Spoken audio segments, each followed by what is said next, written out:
আপনারা দেখছেন একুশে টেলিভিশন।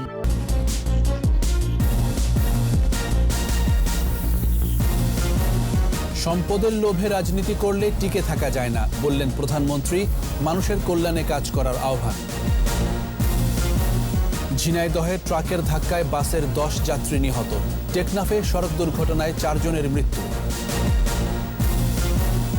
প্রকাশক দীপন হত্যা মামলার রায়, বরখাস্ত মেজর জিয়া সহ 8 জঙ্গির মৃত্যুদণ্ড, পরিবারের সন্তোষ। টিকার জন্য দীর্ঘ সারি, বাড়ানো হচ্ছে বুথ, গুজবে কান না দেওয়ার আহ্বান বিএমএর। মিয়ানমারে বিক্ষোভে গুড়িয়ে দেয়া হলো সূচির রাজনৈতিক কার্যালয়।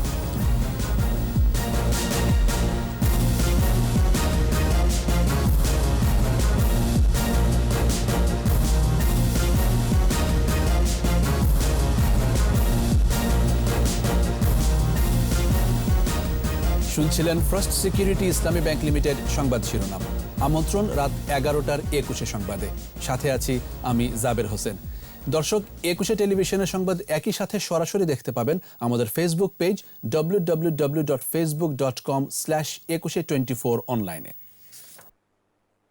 Mega spider ceiling fan, mega বাতাসে শান্তির পরশ। এছাড়া সংবাদে আরও থাকছে: জাতীয় সাহিত্যের প্রেরণা ভাষা আন্দোলন, বিশ্ব দরবারে মর্যাদার আসনে বাংলা।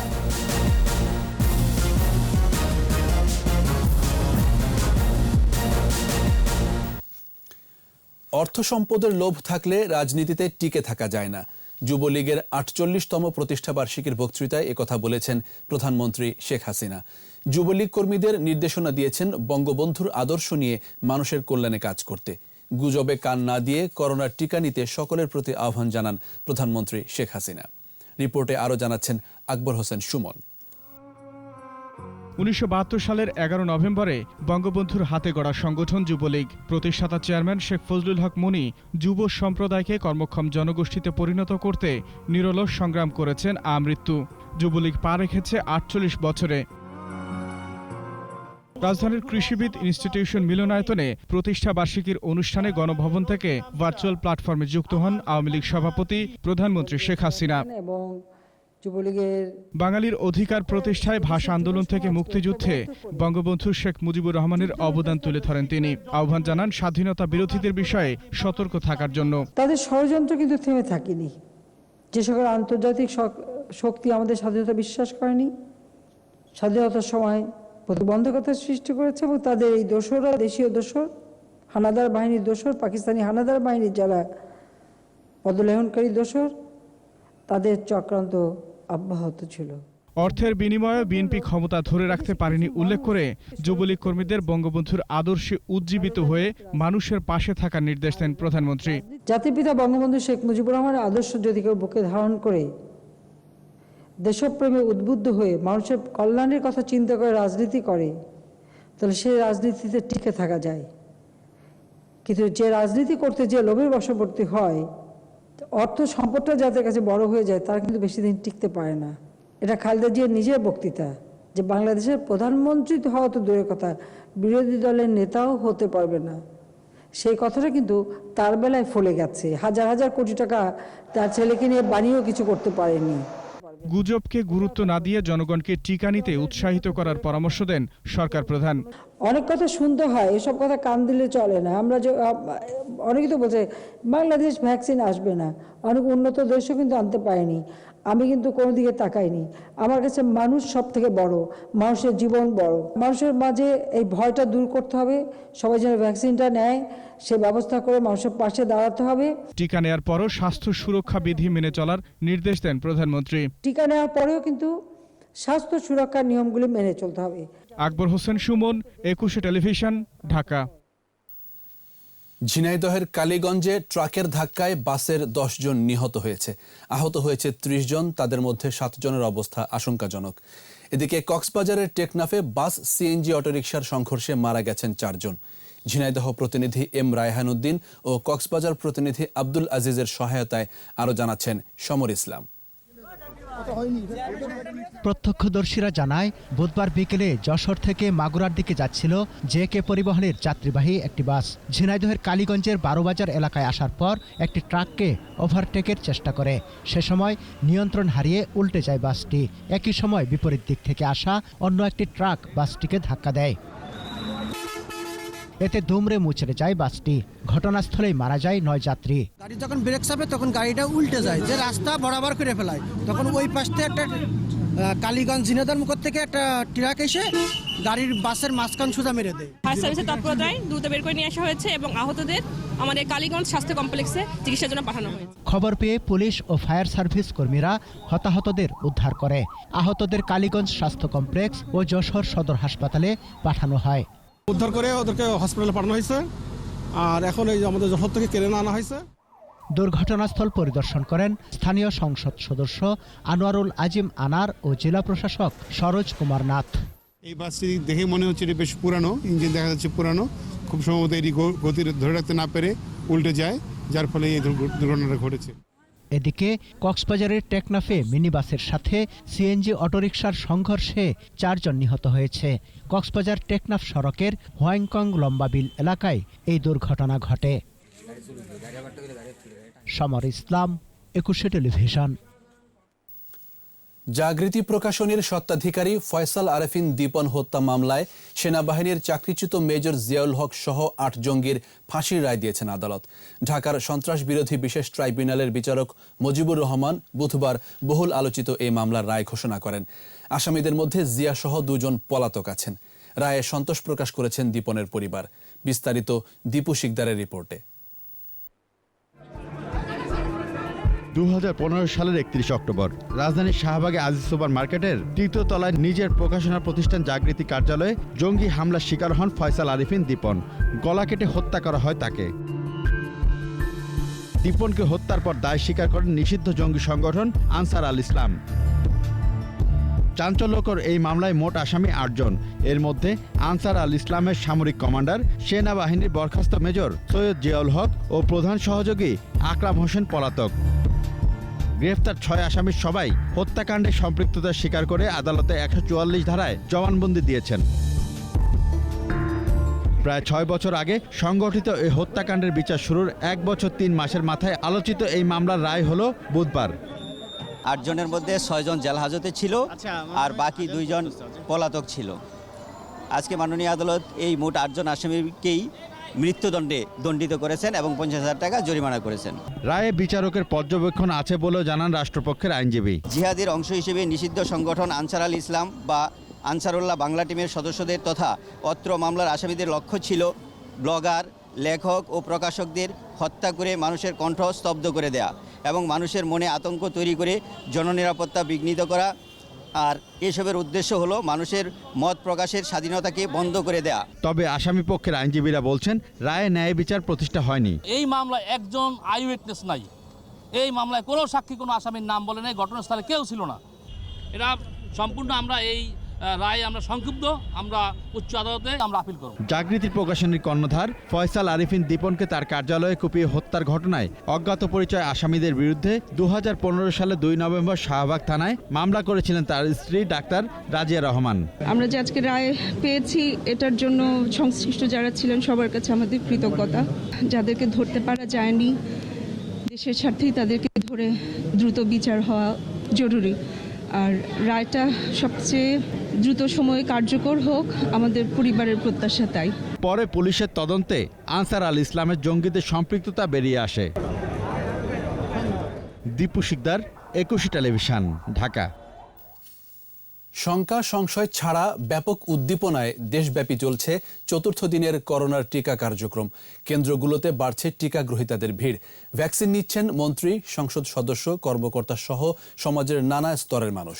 সাইদুল ইসলামের রিপোর্ট। করোনা ভ্যাকসিনের প্রতি দেশের মানুষের আগ্রহ ছিল প্রথম দিন থেকেই। তবে টিকা কার্যক্রমের প্রথম দিনে উপস্থিতি ছিল কিছুটা কম। দ্বিতীয় দিনেই ব্যাপক সাড়া। 4র্থ দিনে কুর্মিটোলা হাসপাতালে টিকা নেন আইনমন্ত্রী আনিসুল হক ও প্রধানমন্ত্রীর শিল্প ও বিনিয়োগ উপদেষ্টা সালমান এফ রহমান। গুজবে কান না দিয়ে টিকা নেয়ার আহ্বান তাদের। আমি মনে করি যে সকলেই এই ভ্যাকসিনটা নিলে এই মহামারীর থেকে আমাদের অন্তত পক্ষে কিছু সুরক্ষা হবে। খুব ভালো লাগতেছে, খুব খুশি লাগতেছে, খুবই ভালো, আলহামদুলিল্লাহ খুব ভালোভাবে হয়েছে। সচিবালয় চিকিৎসা কেন্দ্রে টিকা নিয়েছেন শ্রম প্রতিমন্ত্রী ও বাংলাদেশ ব্যাংকের গভর্নর। পরে শ্রম প্রতিমন্ত্রী টিকা নিতে শ্রমিকদের প্রতি আহ্বান জানান। কোভিড-19 প্রতিরোধ করার যদি মনোযোগ আরো বেড়ে গেল। আমার আহ্বান তারা যেন প্রত্যেকেই যে অঞ্চলে আছে তারা যেন ভ্যাকসিনটা দিয়ে নেয়। বঙ্গবন্ধু শেখ মুজিব মেডিকেল বিশ্ববিদ্যালয়ে টিকা গ্রহীতাদের দীর্ঘ সারি। সাধারণ মানুষের সাথে টিকা নিতে হাসপাতালে এসেছেন বুদ্ধিজীবী, সংস্কৃতি কর্মী, সাংবাদিক সহ নানা পেশার মানুষ। ভ্যাকসিন পেয়ে আনন্দিত তারা। আমরা নির্দ্বিধায় আমরা যেন টিকা নেই এবং যত দ্রুততার সঙ্গে নেই, তাইলে আবার আগে স্বাভাবিক জীবনে ফিরে যেতে পারবো। দীর্ঘদিন ধরে পরীক্ষা করে বিজ্ঞানীরা বার করেছে, সুতরাং এটা আমাদেরকে আশা ভরসা করতেই হবে। যত শিগগির সম্ভব এসে এই নিজেকে সুরক্ষা করুন। কোনো পেইন নাই, কোনো ভয় নাই, আর যারা এখানে দিচ্ছে খুবই হেল্পফুল। আমার একটা অ্যান্টিবডি থাকলে আমি কিছুটা কনফিডেন্স ফিল করি ক্লাসে যেতে। গুজব না শুনে টিকা নেয়ার আহ্বান বিএমএ নেতাদের। তারা জানান পর্যাপ্ত ভ্যাকসিন আছে, আরও আসবে। স্বাস্থ্য বাধা না থাকলে সব মানুষকে টিকা নেয়ার আহ্বান তাদের। শেখ হাসিনার সাথে আলাপ করে মন্ত্রী মহোদয়ের সাথে কথা বলে আমরা আরও নিচে নামিয়ে আসবো এবং বাংলার মানুষ যাতে পায়। টিকা গ্রহীতাদের চাপ ধারণার চেয়ে বেশি বলে জানান কর্মকর্তারা। বঙ্গবন্ধু শেখ মুজিব মেডিকেল বিশ্ববিদ্যালয়ের পরিচালক জানান চাপ বাড়লেও সমস্যা হবে না, বাড়ানো হবে বুথের সংখ্যা।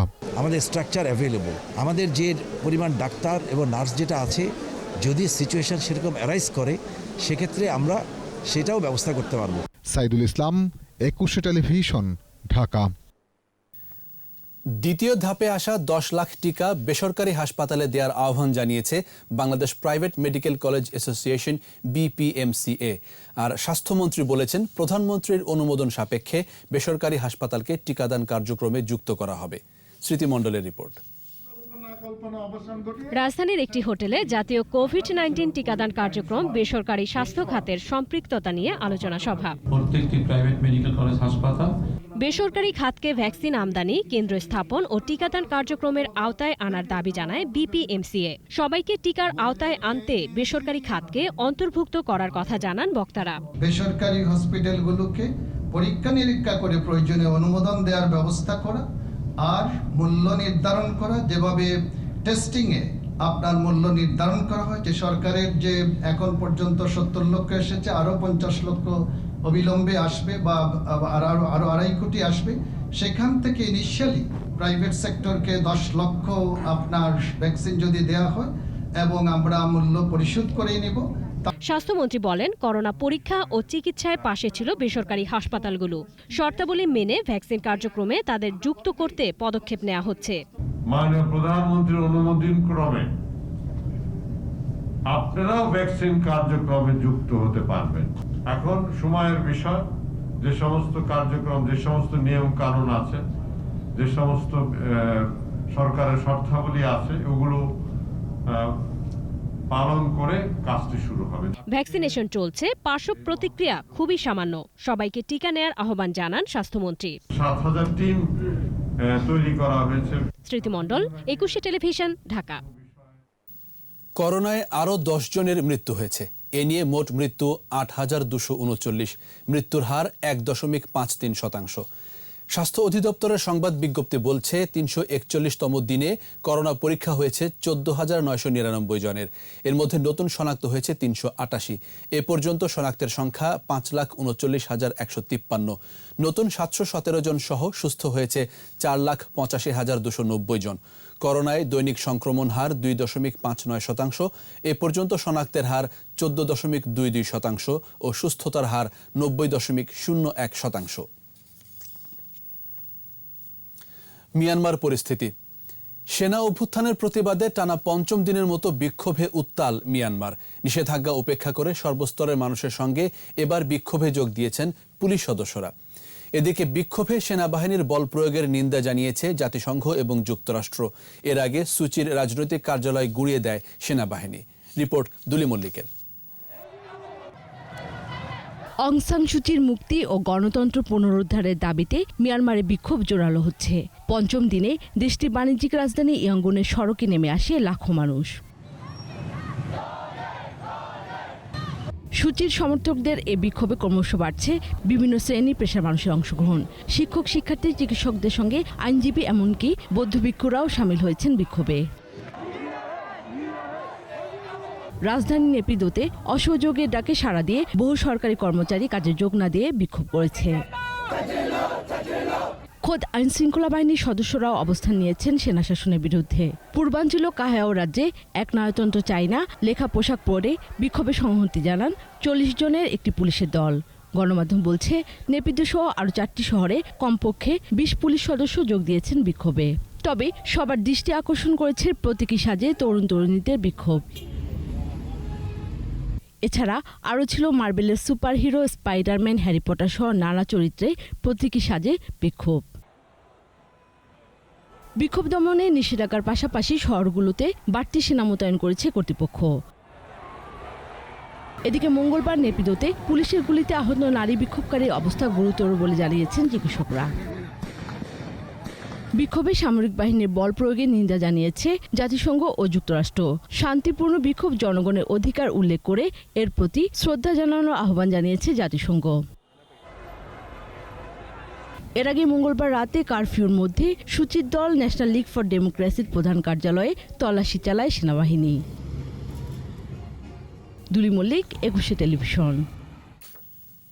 বিশিষ্ট মুক্তিযোদ্ধা ও শিকদার গ্রুপ ও ZH শিকদার উইমেন্স মেডিকেল কলেজের চেয়ারম্যান জয়নুল হক শিকদার মারা গেছেন।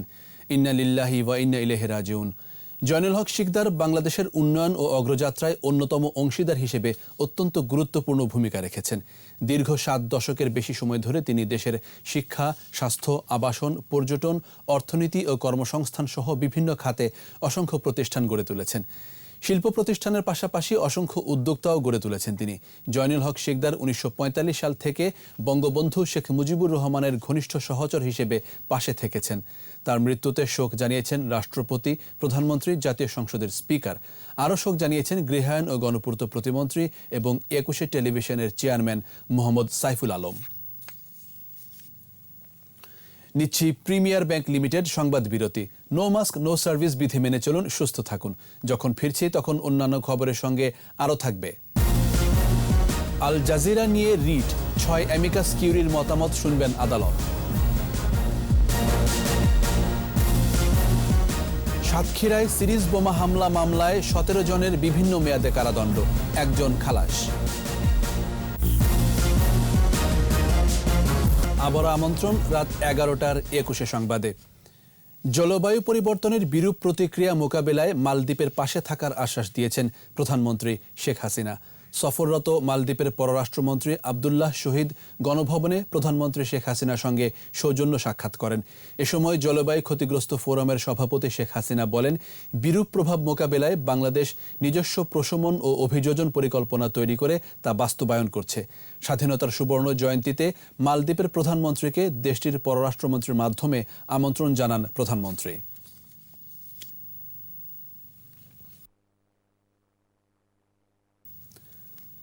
আগামী বছর জুনের মধ্যেই পদ্মা সেতু যানবাহন চলাচলের জন্য উন্মুক্ত করে দেয়া হবে, জানিয়েছেন সড়ক পরিবহন ও সেতুমন্ত্রী ওবায়দুল কাদের। সরকারি বাসভবন থেকে ভার্চুয়ালি যুক্ত হয়ে বাংলাদেশ সড়ক পরিবহন কর্পোরেশন BRTCর কর্মকর্তাদের সঙ্গে মতবিনিময়ের সময় কথা বলেন তিনি। আগামী বছর জুনের মধ্যে সেতুর অবকাঠামো নির্মাণ কাজ শেষ করে যানবাহন চলাচলের জন্য উন্মুক্ত করে দেওয়া হবে। ইনশাল্লাহ আমরা আমাদের এই লক্ষ্যে এখনও অটল এবং এর কোনো ব্যত্যয় ঘটার সম্ভাবনা আমরা দেখছি না। বিএনপির প্রতিষ্ঠাতা জিয়াউর রহমানের বীর উত্তম খেতাব বাতিল করার প্রস্তাব রাজনৈতিক উদ্দেশ্য প্রণোদিত, বলেছেন দলের মহাসচিব মির্জা ফখরুল ইসলাম আলমগীর। সিঙ্গাপুরে অবস্থান করা মির্জা ফখরুল বলেন, এমন প্রস্তাব বীর মুক্তিযোদ্ধার প্রতি অসম্মান।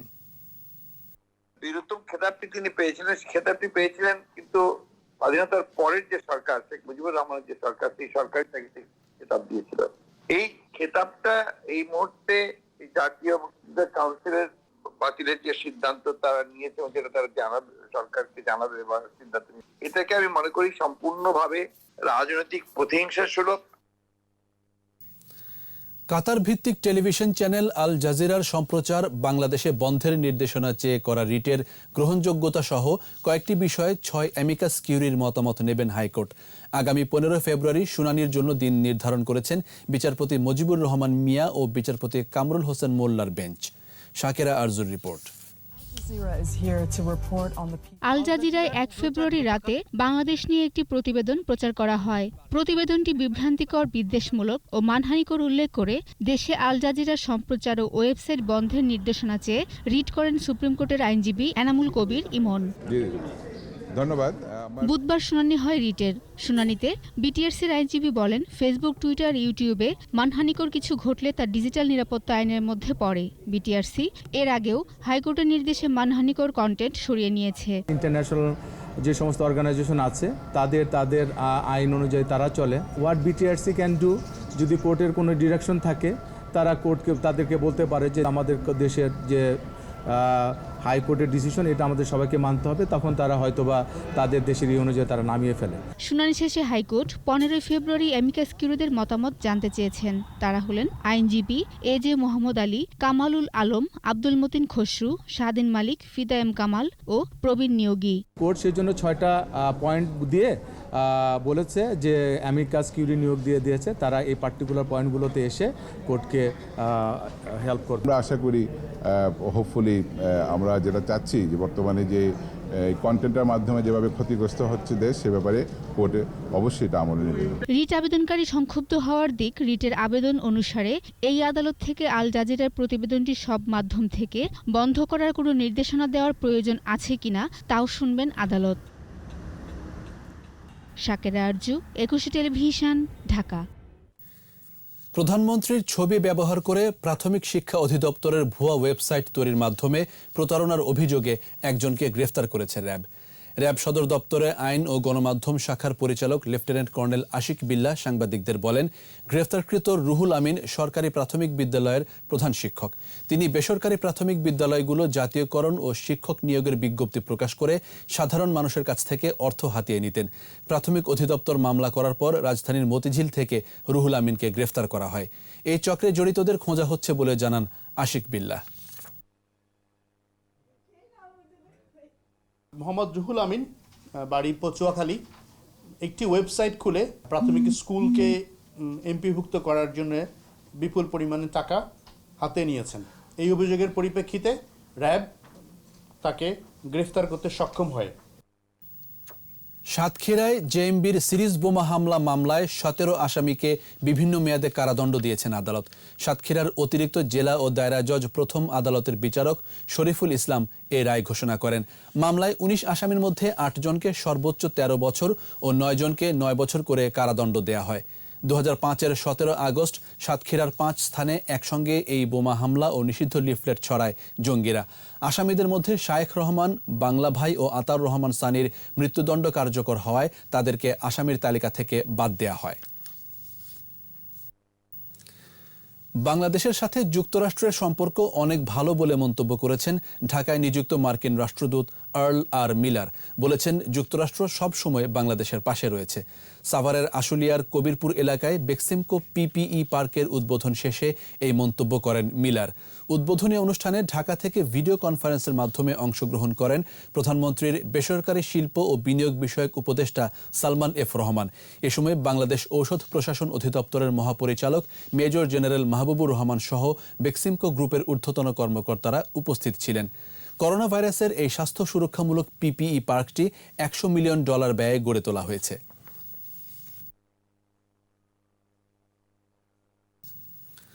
এবার আমাদের বিশেষ আয়োজন ভাষার মাস।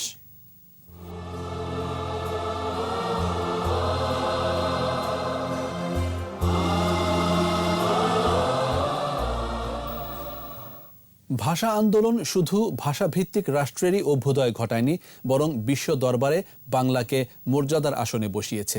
গল্প, কবিতায় বাঙালিত্ব ধারণ করে কবি সাহিত্যিকরা একের পর এক সৃষ্টি করে গেছেন। তাদের রচনায় উঠে এসেছে মাতৃভাষার প্রতি দরদ। ভাষা আন্দোলন তাই বাঙালির অস্তিত্ব। আদিত্য মামুনের রিপোর্ট।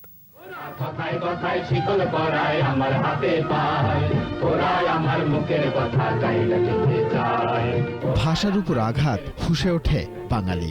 রাজপথে আন্দোলন, প্রতিবাদ কবিতায়, প্রতিবাদ গানে। আমার হাতে নিলাম আমার নির্ভরতার চাবি, তুমি আমার আকাশ থেকে সরাও তোমার ছায়া, তুমি বাংলা ছাড়ো। কাঁদতে আসেনি, ফাঁসির দাবি নিয়ে এসেছি, কিংবা আরেক ফাল্গুন, বরফগলা নদী, অথবা মাগো ওরা বলে সবার কথা কেড়ে নেবে, এসব সৃষ্টি অনিবার্যভাবে তুলে ধরেছে বাঙালির প্রতিবাদী রূপ। এখানে এই বিশ্ববিদ্যালয়ের উন্মুক্ত প্রাঙ্গণে আমি তাদের ফাঁসির দাবি নিয়ে এসেছি। রক্ত দিয়ে কেনা মায়ের ভাষা আর শহীদদের আত্মত্যাগ বাঙালির জীবন দর্শন ও সাহিত্যের শক্তি। 21শে ফেব্রুয়ারি আজ আন্তর্জাতিক মাতৃভাষা দিবস। আমার ভাইয়ের রক্তে রাঙানো 21শে ফেব্রুয়ারি আমি কি ভুলিতে পারি এখন সারা বিশ্বে প্রচারিত।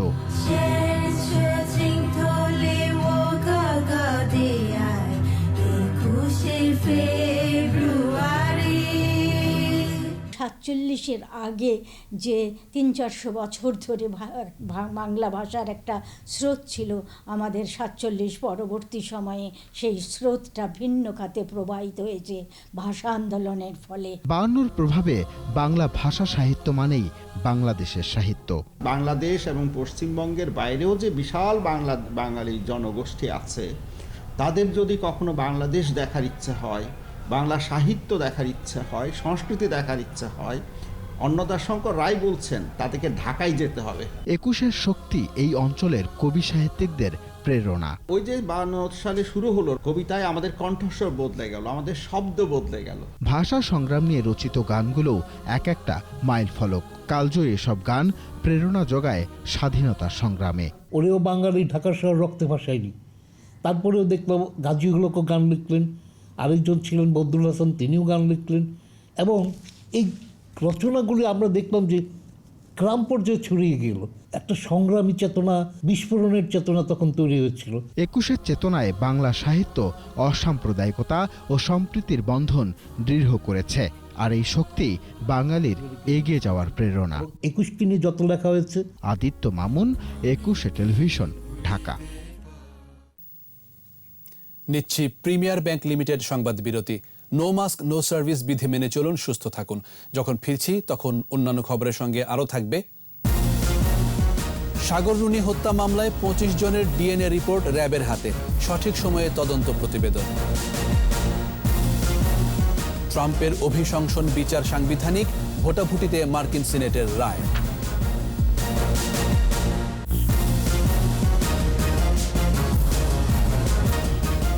দেখছেন রাত 11টার 21শে সংবাদ। সাগর রুনি হত্যা মামলায় 25 জনের ডিএনএ রিপোর্ট বিদেশ থেকে হাতে এসেছে বলে জানিয়েছেন র্যাবের আইন ও গণমাধ্যম শাখার পরিচালক লেফটেন্যান্ট কর্নেল আশিক বিল্লাহ। র্যাব সদর দপ্তরে সাংবাদিকদের একথা জানান তিনি। এছাড়া সবকিছু পর্যালোচনা করে সঠিক সময়ে তদন্ত প্রতিবেদন দাখিল করা হবে বলেও জানান এই কর্মকর্তা। আহমদ বাবুর রিপোর্ট। 2012 সালে রাজধানীর রাজাবাজারের ভাড়া বাসায় খুন হন মাছরাঙ্গা টেলিভিশনের বার্তা সম্পাদক সাগর সারোয়ার ও এটিএন বাংলার জ্যেষ্ঠ প্রতিবেদক মেহরুন রুনি। কয়েকবার মামলার তদন্ত কর্মকর্তা পরিবর্তন হয়ে হাইকোর্টের নির্দেশে মামলাটি তদন্তভার পায় র্যাব। এ পর্যন্ত মামলার তদন্ত প্রতিবেদন জমা দেওয়ার তারিখ পরিবর্তন হয়েছে 78 বার। বুধবার র্যাব সদর দপ্তরে সাগর রুনির মামলার অগ্রগতি নিয়ে সাংবাদিকদের প্রশ্নের জবাবে র্যাবের আইন ও গণমাধ্যম শাখার পরিচালক জানান, অত্যন্ত পেশাদারিত্বের সঙ্গে দায়িত্ব পালন করছে র্যাব। পরবর্তী ধার্য তারিখ মার্চ মাসের 11 তারিখে তদন্তকারী কর্মকর্তা এই বিষয়ে পুঙ্খানুপুঙ্খভাবে কাজ করছেন। যথাযথ আইনি প্রক্রিয়ার মাধ্যমে মামলাটি তদন্ত কার্যক্রম বর্তমানে চলমান রয়েছে।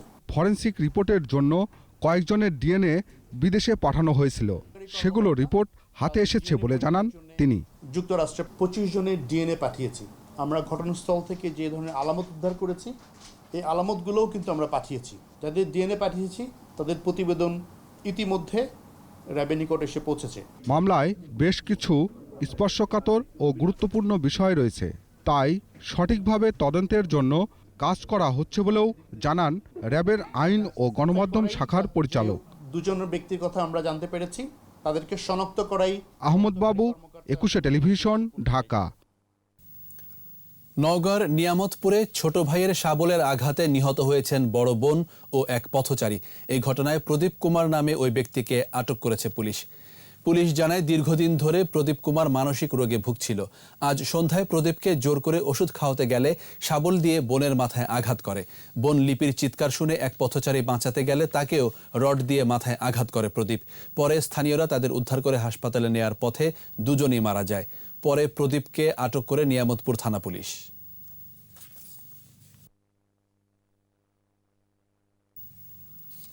এবার ব্যবসা বাণিজ্যের খবর।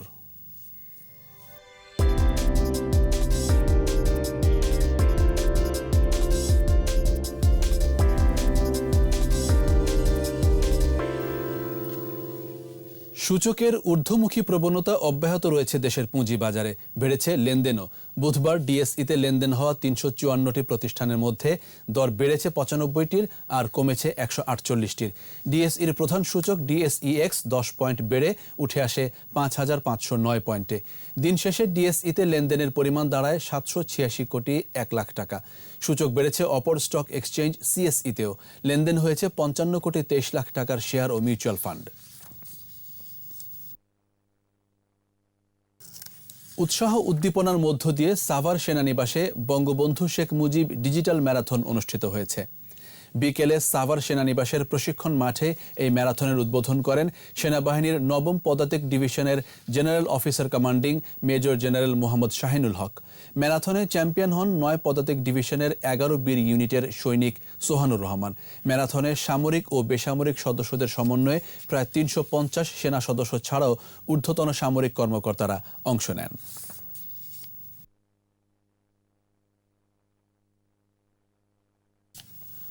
আর এরই সাথে শেষ করছে রাত 11টার 21 সংবাদ। যাবার আগে ফার্স্ট সিকিউরিটি ইসলামী ব্যাংক লিমিটেড সংবাদ শিরোনামগুলো আরও একবার। সম্পদের লোভে রাজনীতি করলে টিকে থাকা যায় না, বললেন প্রধানমন্ত্রী। মানুষের কল্যাণে কাজ করার আহ্বান। ঝিনাইদহে ট্রাকের ধাক্কায় বাসের 10 যাত্রী নিহত। টেকনাফে সড়ক দুর্ঘটনায় 4 জনের মৃত্যু। প্রকাশক দীপন হত্যা মামলার রায়। বরখাস্ত মেজর জিয়া সহ 8 জঙ্গির মৃত্যুদণ্ড, পরিবারের সন্তোষ। টিকার জন্য দীর্ঘ সারি, বাড়ানো হচ্ছে বুথ, গুজবে কান্না দেওয়ার আহ্বান বিএমএর। মিয়ানমারে বিক্ষোভে গুড়িয়ে দেয়া হলো সুচির রাজনৈতিক কার্যালয়।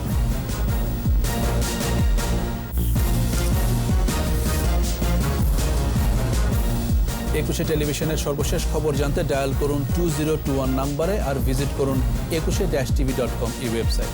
এছাড়া ফেসবুকে লগ ইন করতে পারেন facebook.com/2124 অনলাইনে। আমাদের পরের সংবাদ রাত 1টায় দেখার আমন্ত্রণ রইল। স্বাস্থ্যবিধি মেনে চলুন, সুস্থ থাকুন।